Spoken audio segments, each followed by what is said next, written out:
আলাইকুম রহমতুল্লাহি ওয়া বারাকাতুহু এবং হিন্দু ভাইদেরকে আমার আদাব।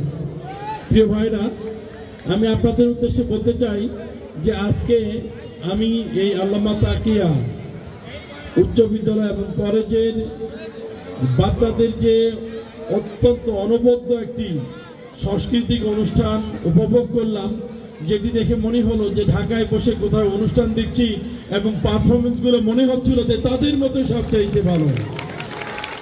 আমি ঢাকার বিভিন্ন অনুষ্ঠানে গিয়েছি, আমি নিজেও ঢাকাতে থাকি, আমি নির্বাচনী এলাকাও থাকি আপনাদের মাঝেও। তো আমি মনে করেছি যে তাদের যে পারফরমেন্স, আমার বিশ্বাস যে এখান থেকে আগামী দিনে অনেক ভালো ভালো মানুষ বের হবে এবং শিক্ষা প্রতিষ্ঠানের মুখ উজ্জ্বল করবে, এটা আমি প্রত্যাশা করি ইনশাআল্লাহ।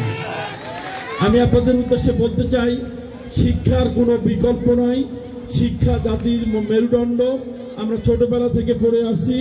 আমি আপনাদের উদ্দেশ্যে বলতে চাই, বিশেষ করে আমাদের অভিভাবক, শিক্ষক শিক্ষিকা, অত্র এলাকার সচেতন নাগরিক, আমাদের ছোট শিক্ষার্থীরা, শিক্ষক, আমাদের যারা ছাত্র এবং ছাত্রী, সবার উদ্দেশ্যে বলতে চাই, বিশেষ করে বাবার সম্পত্তিতে কিন্তু সব জায়গায় ভাই বোনেদের ভাগ বসে।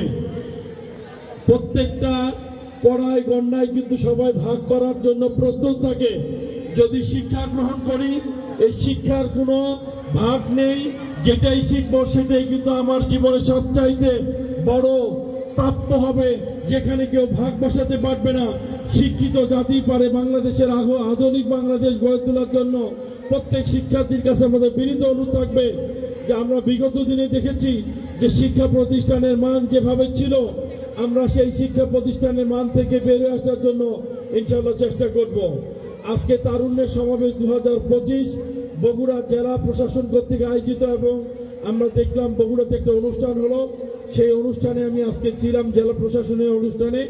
আজকে অনেক শিক্ষার্থী আমাদের সেই অনুষ্ঠানে গিয়েছিল, আমি সেখানেও বলেছি আমি সবচাইতে আনন্দিত। এবং বাংলাদেশের মানুষ, আপনারা সব সময় আমরা দেখেছি বাংলাদেশের যখনই দুঃসময় এসেছে, 1947-এর পর দেশ ভাগের থেকে শুরু করে, সেই ইন্ডিয়া পাকিস্তান থেকে শুরু করে বাংলাদেশ বিভক্তির সময় 1971, 1952, 1969, 1971, আমরা দেখেছি 1990 এবং 2024 যে বাংলাদেশ দেখলাম, সেই বাংলাদেশে কিন্তু ছাত্রদের যে অবদান ছিল, বাংলাদেশকে একটা নতুন স্বাধীন বাংলাদেশ করার জন্য 5ই আগস্টে ছাত্রদের যে ভূমিকা ছিল, বাংলাদেশের এই ভূমিকা অন্য কারো ছিল না। এই জন্য ছাত্র এবং জনতাকে আমি ধন্যবাদ জানাই।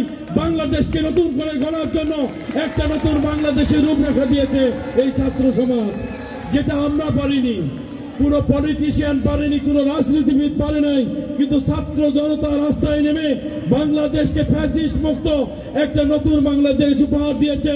এই বাংলাদেশের জন্য তাদের অবদান বাঙালি জাতি কোনোদিন ভুলবে না। বাংলাদেশের যতটাই দুঃসময়, যতটা ক্রান্তিকাল এসেছে, সেই বললাম, সেই 1947 থেকে আজকে 2024-এর 5ই আগস্ট পর্যন্ত সমস্ত দুঃসময় এই ছাত্ররাই কিন্তু বাংলাদেশের সূতিকাগার ছিল। তারা বাংলাদেশকে নেতৃত্ব দিয়ে বাংলাদেশের সমস্ত ক্রাইসিসকাল মুভমেন্টগুলোকে সমাধান করে দিয়েছে। আমি ছাত্রদের উদ্দেশ্যে বলতে চাই যে আমরা খেলার মাঠ ভুলে গিয়েছি, আমরা সাংস্কৃতিক অনুষ্ঠান ভুলে গিয়েছি। হাতে স্মার্টফোন পেয়ে আমরা কিন্তু আমাদের জীবন থেকে অনেক সময় লস করে ফেলেছি। আমরা অনুরোধ করব, স্মার্টফোন যতটা সুফল আছে, ঠিক তার কুফলও কিন্তু ততটুকুই আছে। আমরা শুধু সুফলতা নিব, কুফল যেটা সেটাকে দূরে রাখার চেষ্টা করব। আজকে আমাদের শিক্ষার্থীরা যদি বই খাতা ছেড়ে মাঠের বাইরে থাকে, তাহলে মোবাইলে আসক্ত হবে, নিশায় আসক্ত হবে, মাদক আসক্ত সমাজ গড়ে উঠবে। সেইটাকে যদি মাদক মুক্ত সমাজ গড়তে চাই, এই ক্রীড়াঙ্গন, শিক্ষা এবং সংস্কৃতির মাঝে ফিরে এসে বাংলাদেশকে নতুন জীবন দান করার জন্য আমি এই ছাত্র এবং জনতার আরেকবার সহযোগিতা কামনা করছি। কারণ বাবা মারা লেখাপড়া করে আমাদের এই সন্তানদেরকে, আমারও দুটা মেয়ে, একটা ছেলে আছে। আমি দেখেছি 5ই আগস্টে আমার মেয়ে, যেটা মতিঝিল আইডিয়াল স্কুল অ্যান্ড কলেজের একজন টপার, খুব ভালো রেজাল্ট করেছে, গোল্ডেন প্লাস পেয়েছে। সেও বলে যে 5ই আগস্টে বাবা আমি বাড়িতে থাকবো না, তুমি কোন দল করো এটা আমার দেখার বিষয় নয়। আমি বাংলাদেশের স্বাধীনতা, সার্বভৌমত্ব এবং এর মানচিত্র রক্ষার জন্য আমি রাস্তায় থাকবো। আমিও তাকে সম্মতি দিয়েছিলাম, বাবা তুমি যাও, তোমাদের সম্মতি দিলাম, তোমরা দেশের জন্য যুদ্ধ করো ইনশাআল্লাহ। তো আমি সবার কাছে বলতে চাই যে এই দেশের স্বাধীনতা ও সার্বভৌম যেন আগামীর কোনো ফ্যাসিস্ট, স্বৈরাচার, ফ্যাসিজম যেন এই সরকার, পুরো সরকার যেন বাংলাদেশকে আর এই লাল সবুজের পতাকাকে খামচে ধরতে না পারে, আমাদের দেশকে যেন আরো রক্তাক্ত না করতে পারে, এইটাই আমাদেরকে কিন্তু সবসময় খেয়াল রাখতে হবে ইনশাআল্লাহ। পাশাপাশি আমি চাইবো আজকে আমার মতো মানুষ, আমি কিন্তু নিজে একজন কৃষকের ঘরের সন্তান। যখন লেখাপড়া করেছি জীবনে ভেবেছিলাম হয়তো কোনো একটা কিছু হব, কখনো ভাবিনি যে আমি এমপি হব, কিন্তু আমি এখান থেকে এমপি হয়েছি। আমি মনে করি এখানকার এমনও ছাত্র এবং ছাত্রী আছে আগামী দিনে বাংলাদেশের নেতৃত্ব দেবে ইনশাআল্লাহ। তোমরা পারবে এবং তোমাদেরকে পারতেই হবে বাংলাদেশ গঠনের জন্য।